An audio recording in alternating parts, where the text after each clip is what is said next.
Hey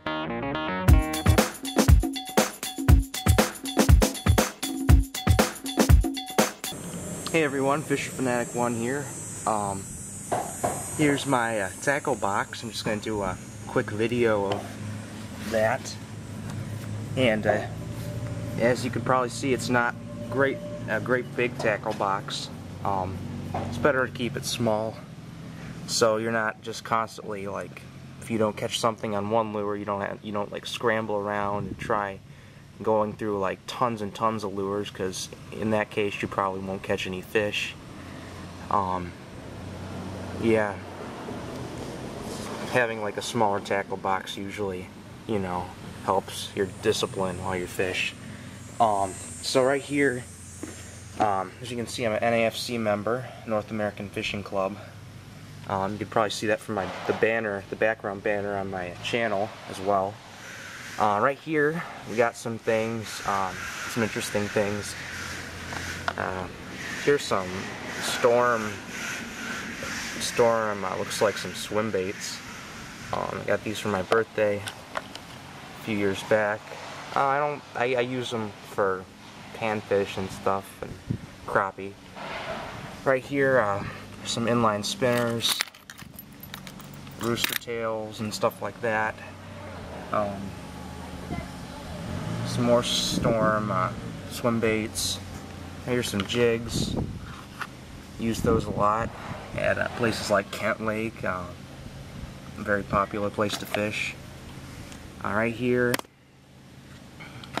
there's some. Yeah, these are some curly tail grubs and stuff. There's also some twin tail curly tail grubs. So yeah. And over here, some plastic worms. Just got a variety of different things: plastic worms, plastic lizards, etc. In the middle console, I've got my little container of hooks and stuff, and under that green box is my fly box, some sinkers, my nippers, and my hemostats. Okay, and since it's the flip side or tackle box, it's got two sides. Over here, got some, looks like there's some floating crankbaits, or some people call them minnow baits. Right here there's some two Rapalas. Then over here this fire tiger colored thing appears to be probably some other brand, because it doesn't closely resemble these two Rapalas very much. Over here some more Rapalas. There's a jointed right there. Above that appears to be a Shad Rap. And then another one, which I got from my dad one year, and he just put it in my tackle box recently. Over here is a Strike King Shad. These are like $18 lures, so I'm like always like afraid whenever I cast these that I'll hook up on something and lose it. Just the bubble, adjust the bubble. Here's a spinner bait. I use those a lot. I catch a lot of different things off of them, bass, and sometimes I hook pike, but usually I lose them. And there's like a little Shad Rap in that box as well. Here there's some, right here there's some rattle traps. Right there is one that's kind of a silver metallic color, and then another one that's probably about like a crawdad or shad color. And over here there's some, there's a topwater popper, and then right over here is like a bomber crankbait, two bomber crankbaits. And over here there's a Bill Dance eel, the mini dance eel. Then there's the larger version of the dance eel, along with swim bait, Storm swim bait, kicking shad or something like that. And over here, that's below the king shad. This thing right here, that's a tiny torpedo. Those are really good too. I get a lot of different things off those. And over here, I forgot to mention this. It's a weedless spoon. The popularity of these have gone down like a lot in the last few years, unfortunately, for some odd reason. So I guess that's all my tackle box. In a little bit I'll show you the different rods I have. I've got a variety of spinning, bait casting, and fly rods and stuff.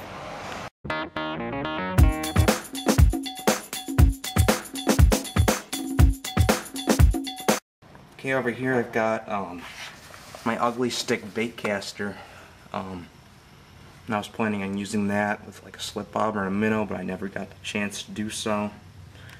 And over here is like a 20-year-old reel, an Abu Garcia reel with a really recent Daiwa Samurai.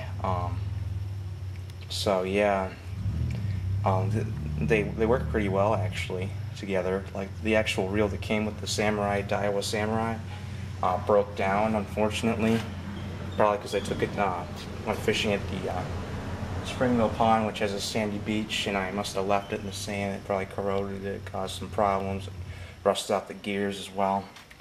And over here is a rod that actually my dad's, but I use a lot.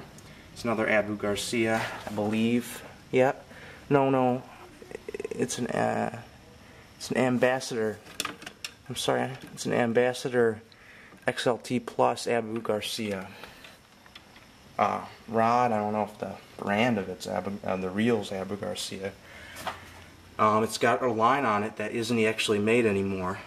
That's how old this is. Yeah. Over here is another rod and reel. It's pretty old, probably about 20 years old or more. Yeah. And then over here is just my Eagle Claw rod. I got this one at the Brighton Optimus Fishing Derby quite a while back. Not quite a while back, but like 2 years ago. It's an Eagle Claw. So I guess that concludes all my fishing tackle. I have a fly rod also in the basement, but it's not like an extremely expensive one. I might show it in later videos, but not in this one. Thanks for watching. Goodbye.